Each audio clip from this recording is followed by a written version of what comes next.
Así es, queridos hermanos, como aún se escucha el ruido de batalla de los años 1798, el tiempo del fin.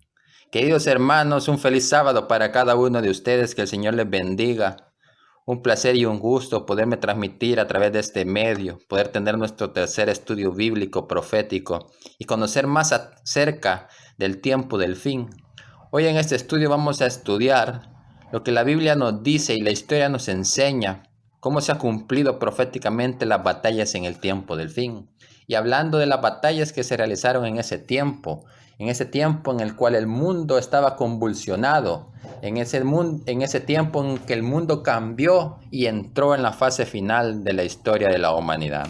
Si nosotros nos vamos en nuestras Biblias al libro del profeta Daniel, en Daniel 12, versículo 4, y del versículo 7 al versículo 9, el profeta Daniel nos relata y nos dice lo siguiente: pero tú, Daniel, guarda en secreto estas palabras y sella el libro hasta el tiempo del fin. Muchos correrán de aquí para allá y el conocimiento aumentará. Y oí al varón vestido de lino que está sobre las aguas del río, el cual alzó su diestra y su siniestra al cielo y juró por lo que vive por los siglos de los siglos, que será por un tiempo, si la mitad de un tiempo. Y cuando se acabe la dispersión del poder del pueblo santo, todas estas cosas serán cumplidas. Y yo oí, mas no entendí, y dije: Señor mío, ¿cuál será el fin de todas estas maravillas?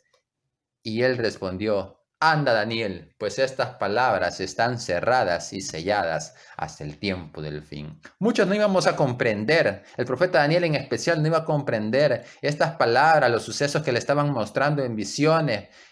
No podía llegar su mente a comprender, igual que nosotros muchas veces no llegamos a comprender lo que Dios quiere mostrarnos, pero Dios quiere darnos sabiduría a través de su palabra, a través del entendimiento profético que Dios quiere que tengamos, para que estemos seguros de que estamos en el ancla, estamos parados en la verdad eterna, que somos la iglesia, columna y baluarte de la verdad, que somos la iglesia de Dios en este tiempo, que somos el movimiento que está trabajando por predicar este mensaje que es la terminación del mensaje que en aquel entonces comenzó. Queridos hermanos, al estudiar también el libro de Daniel, el capítulo 11, versículo 40, nos damos cuenta de que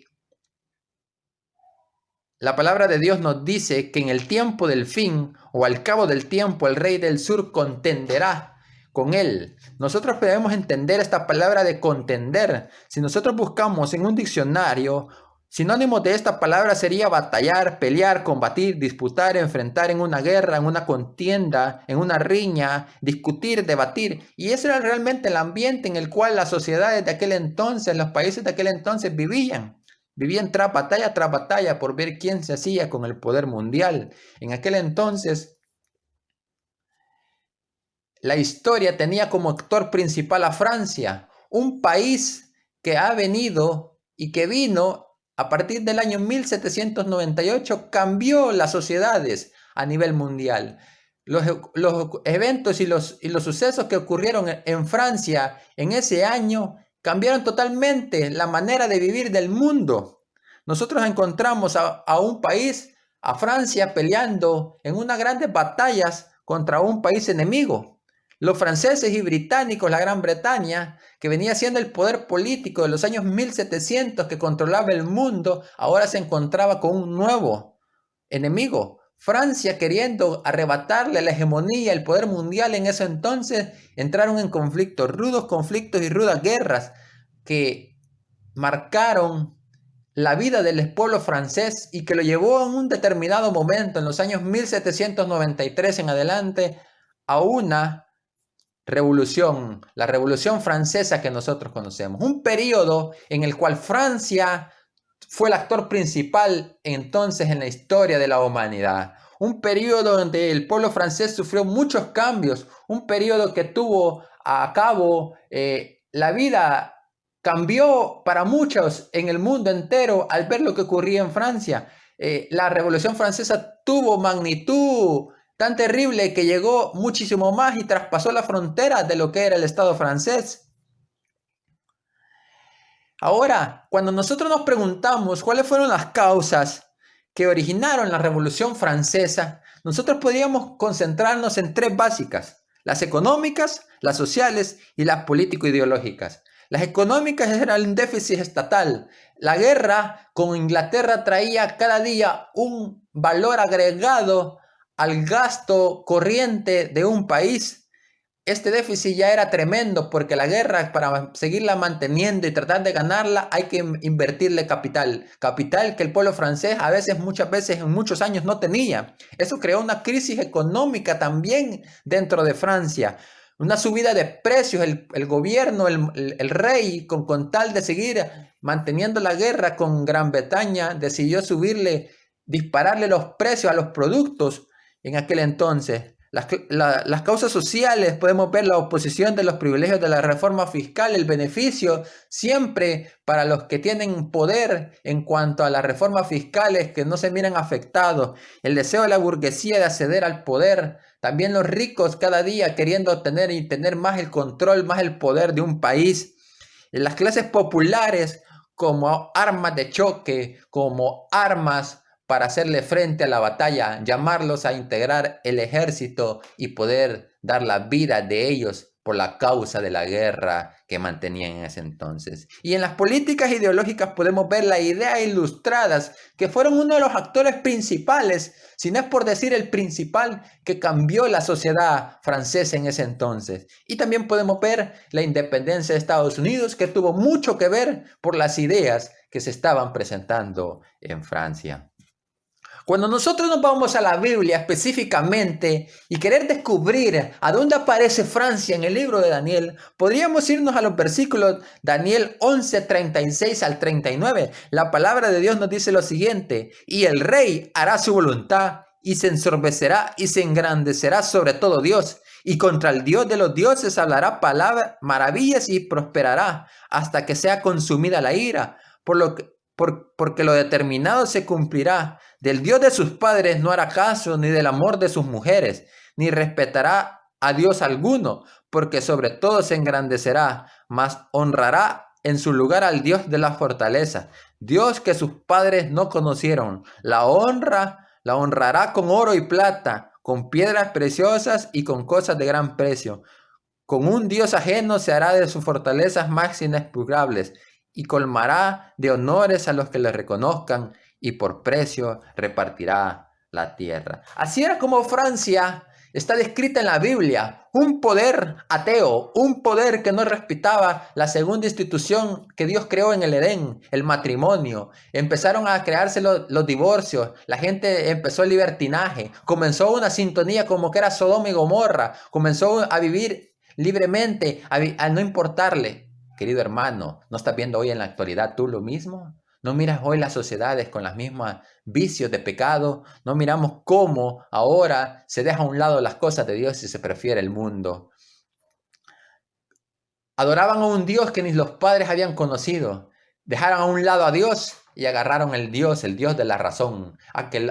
Dejaron a Dios y a dejar a Dios en segundo término, y empezaron a ver al hombre en primer término. Podemos ver las ideas revolucionarias de la Revolución Francesa, las mentes ideológicas, políticas, Robespierre encabezando el bando político idealista de la Revolución Francesa. Podemos ver la diosa de la razón, que fue por quien cambió el pueblo de Francia al Dios verdadero, al Creador. Podemos ver la aparición de Napoleón y las grandes conquistas que él tenía para llevar a cabo en el mundo entero. Esa historia también la Biblia nos la relata en el libro de Apocalipsis. Apocalipsis 11, capítulo 11 nos habla acerca de eso. Y la palabra de Dios nos dice de la siguiente manera: y dará a mí 2 testigos que profeticen por 1260 días vestidos de silicio. Estos testigos son los 2 olivos y los 2 candeleros que están en pie delante del Dios de la tierra. Si alguno quiere dañarlos, sale fuego de la boca de ellos y devorará a sus enemigos. Y si alguno quiere hacerle daño, debe morir él de la misma manera. Entonces, estos tienen poder para cerrar el cielo, a fin de que no llueva en los días de su profecía, y tienen poder sobre las aguas para convertirlas en sangre, y para herir la tierra con toda plaga, cuantas veces quieran. Cuando hayan acabado su testimonio, la bestia que sube del abismo hará guerra contra ellos y los vencerá y los matará, y sus cadáveres estarán en la plaza de la gran ciudad, que en sentido espiritual se llama Sodoma y Gomorra,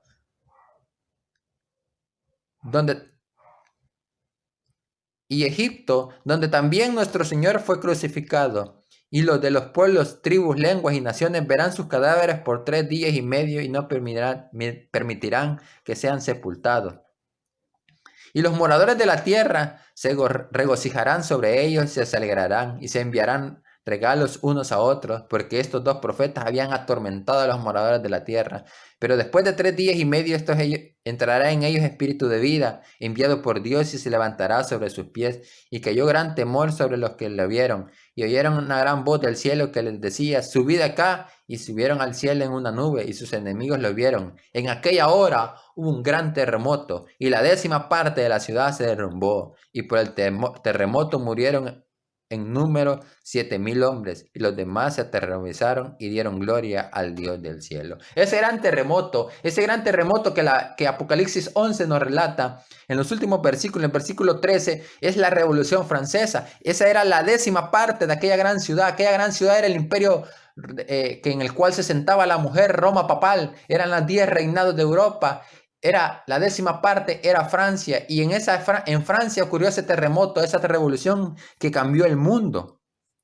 La guerra que hizo Francia contra la Biblia durante tantos siglos llegó a su mayor grado en los días de la Revolución. Esa terrible insurrección del pueblo no fue sino el resultado natural de la supremación que Roma había hecho de las Sagradas Escrituras. Fue la ilustración más elocuente que jamás presenciada en el mundo de las maquinaciones de la política papal, y una ilustración de los resultados hacia los cuales tiende durante más de 1000 años las enseñanzas de la Iglesia de Roma. Toda la Revolución Francesa, ese evento magno, quiera si o no, tuvo causas políticas, económicas y sociales. Pero la mayor causa por la cual ocurrió fue la política de Roma, la política de la Iglesia romana en cuanto a la supresión de la verdad eterna. De igual manera, hoy vemos en día que el Evangelio, la profecía pura cual Dios quiere presentarnos, casi está extinguiéndose. Viene tiempo, mis queridos hermanos, en el cual el mundo querrá oír palabra de Dios. Viene hambre, pero no hambre de pan. Sí, los noticieros, la televisión, los medios de comunicación hablan de las hambrunas que pueden existir después de esta pandemia, pero no hablan de la hambruna de la palabra de Dios, del hambre que viene en cuanto a las cosas que han de suceder. Y esa era la política de Satanás, esa era la política del papado. No querer, no dar a conocer lo que Dios quería, tener a los hombres engañados, y entre más engañados, el resultado fue la Revolución Francesa. Ese gran conflicto que vivía ese país y que cambió el mundo. Esta profecía se cumplió de un modo sorpresivo y preciso en la historia de Francia durante la Revolución de 1793. El mundo oyó por primera vez a toda una asamblea de hombres nacidos y educados en la civilización que se habían arrogado el derecho de gobernar a una de las más admirables naciones europeas, levantar unánimemente la voz para negar la verdad más solemne para las almas y renunciar de común acuerdo a la fe y a la adoración que se debe tributar a la deidad. Francia ha sido la única nación del mundo acerca de la cual consta en forma auténtica que fue una nación erguida en rebelión contra el autor del universo. Muchos blasfemos, muchos infieles hay y seguirán habiéndolos en Inglaterra, Alemania, España y en otras partes del mundo, pero Francia es la única nación en la historia del mundo que por decreto de su asamblea legislativa declaró que no hay Dios. Ateísmo puro, cosa que regocijó a todos los habitantes de la capital y entre gran mayoría de otros pueblos. Cantaron y bailaron hombres y mujeres al aceptar el manifiesto. El conflicto de los siglos, la página 330. Es Francia la nación atea en el tiempo del fin. Francia la que descartó a Dios de la vida de su país. Fue Francia la que cambió desde 1798 las verdades que Dios tenía a bien presentarlo. Fue Francia aquel país que cambió al mundo, que cambió las sociedades, que cambió las civilizaciones, que cambió la política a nivel mundial. Hoy, el resultado de la política que miramos actual, los principios basados, si podríamos ir y retroceder, están en la historia de Francia de 1798 y su revolución. Cuando Francia en su mayor apogeo, por querer establecer las repúblicas en las naciones europeas, podemos ver que Francia se levantó aún en contra de la iglesia que predominaba el mundo. ¿Sí? Se levantó contra el catolicismo. La Wikipedia online, la Wikipedia en línea, nos relata lo siguiente. Finalmente, en 1798 se declaró la República Romana. Se legalizaron el matrimonio civil y el divorcio. Se cerraron los monasterios y se confiscaron las propiedades de la iglesia. En París fue arrestado el representante pontífice. El general Berthier marchó sobre los estados pontificios y el 10 de febrero de 1798 entró en Roma sin encontrar resistencia. Las tropas francesas entraron en Roma el 15 de febrero de 1798, precisamente el día en que se cumplía el 23 aniversario del pontificado de Pío VI. El Papa fue apresado la noche a las afueras de Florencia. Posteriormente fue trasladado como prisionero a Francia, con lo que quedó proclamada la República Romana. La bandera de la nueva república, basada en la francesa, fue otorgada por Napoleón y se componía de 3 franjas verticales, negra, blanca y roja. Estuvo en uso hasta la supresión de la república. Aunque el Papa fue tratado como todos los honores, se le prohibió de todo el poder político, así como de la escolta de su guardia suiza, que fue sustituida por soldados de la República. Un año después moriría el Papa Pío VI, dejando vacante la sede pontificia.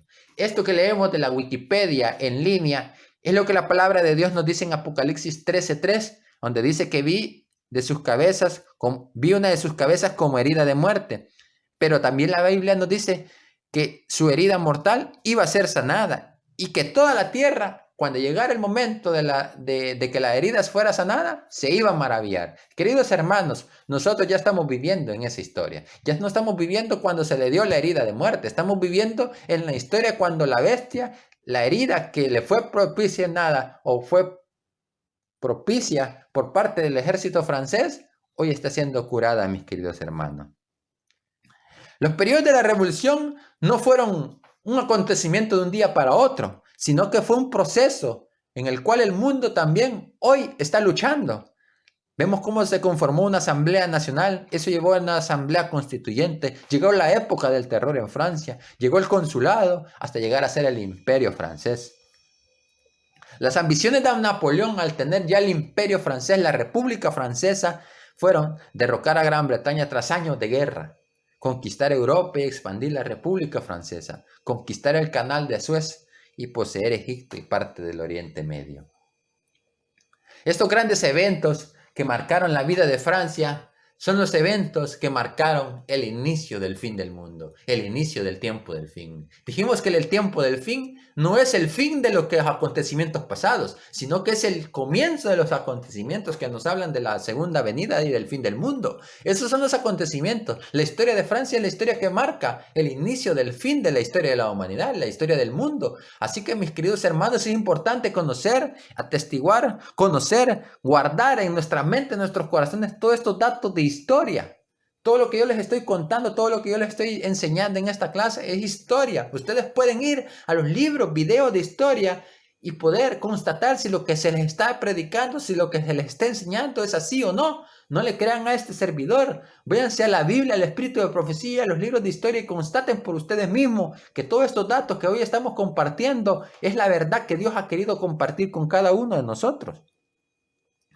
La Biblia nos dice que al cabo del tiempo iba a contender.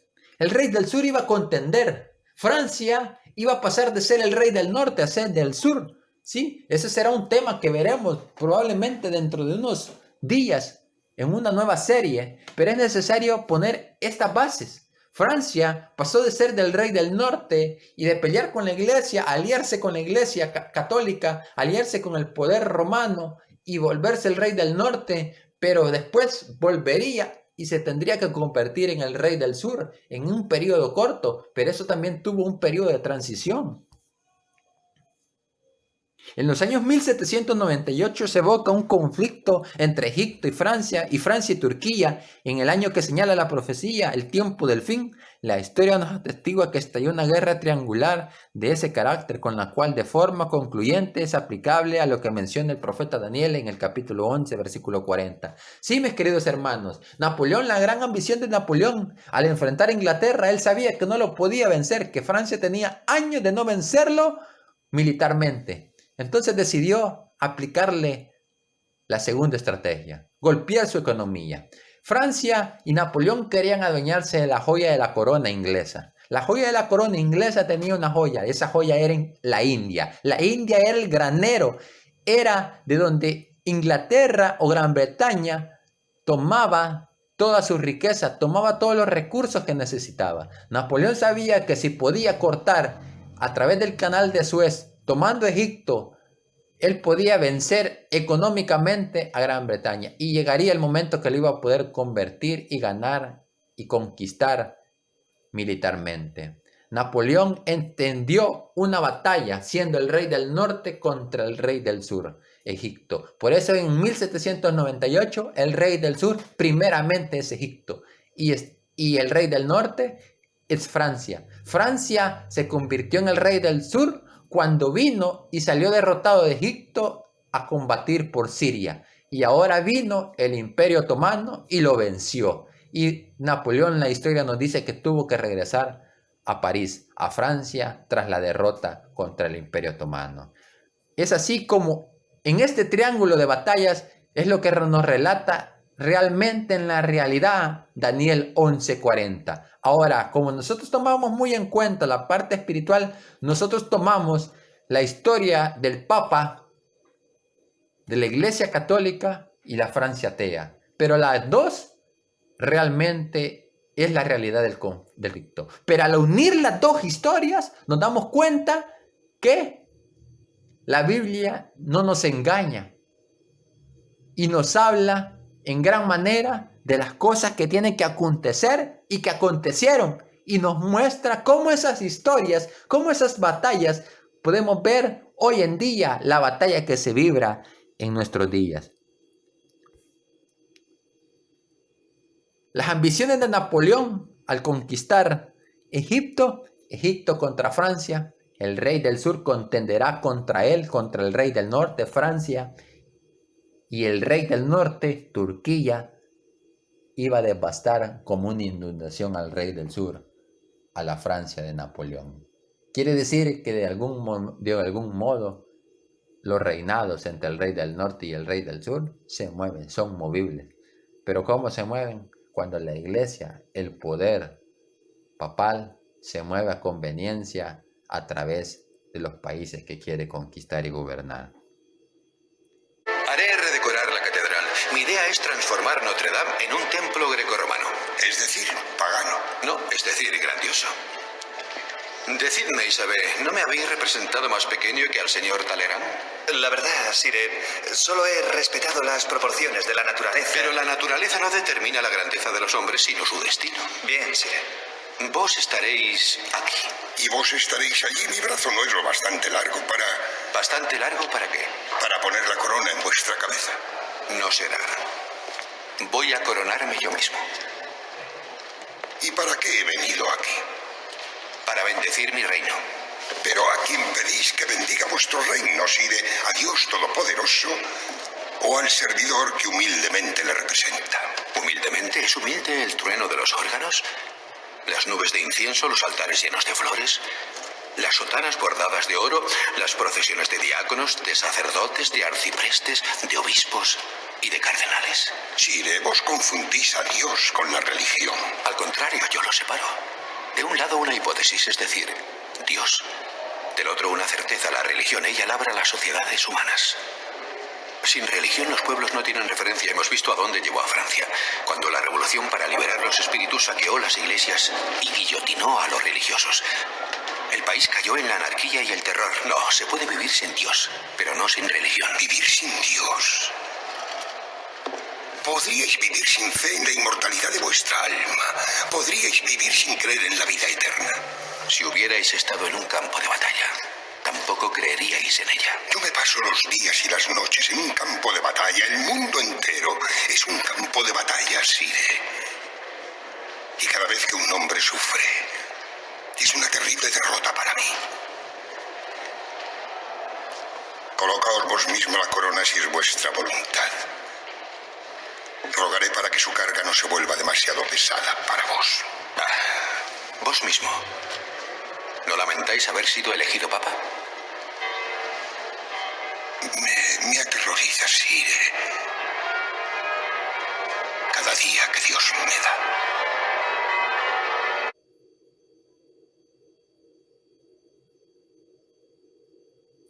Así es, hermanos, como Francia en 1798 trató al catolicismo.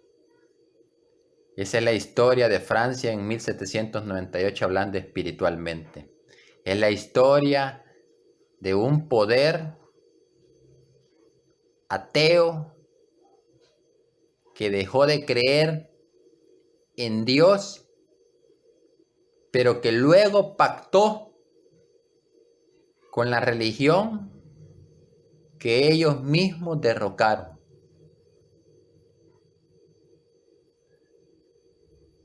Al ver esta historia, pues lo presenta el video anterior,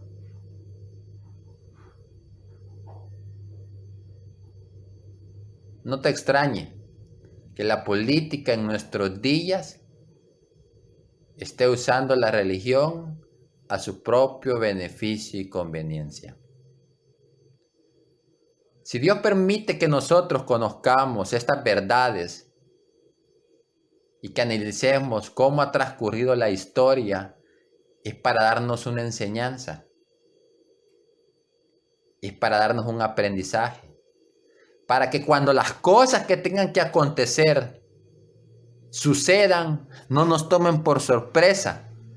El Señor Jesús nos dijo, mirad que ya los he dicho antes, para que cuando suceda, creáis. Mis queridos hermanos, la historia de las batallas en el tiempo del fin son una enseñanza de Dios, porque a través de ella podemos constatar cuán terrible y cuán duro han sido los conflictos que ha vivido el mundo, cuáles han sido las causas. Y piensa que después de esas grandes guerras, los países entran en un momento en el cual empiezan a generar cambios en sus sociedades. Te quiero preguntar yo hoy, si la historia de 1798, el tiempo del fin, no se parece a la historia de nuestros días, a la historia de nuestros pueblos. No miras tú las sociedades cambiando en su manera de cómo son gobernadas, en cómo las libertades están siendo coartadas de la vida de los individuos, en cómo el mundo está cambiando rápidamente y no está cambiando para bien, está cambiando para mal. Y que ahora aquellos que no acatan las medidas, hoy que vivimos en este tiempo de la pandemia de la salud, son un peligro para la sociedad. Llegará un momento en el cual el verdadero pueblo de Dios será el peligro de la sociedad. Cuando los juicios de Dios caigan sobre las grandes ciudades, sobre el mundo entero, los culpables por no unirse al sistema que el mundo impondrá serán los responsables. Y entonces sufriremos las grandes persecuciones. El pueblo de Dios será oprimido. Pero en aquel entonces, Daniel 12:1 dice, y en aquel tiempo se levantará Miguel, que está de parte de tu pueblo, tiempo de angustia, pero de liberación para cada uno de sus hijos. Queridos hermanos, este ha sido el tercer estudio de nuestra serie titulada El tiempo del fin, 1798.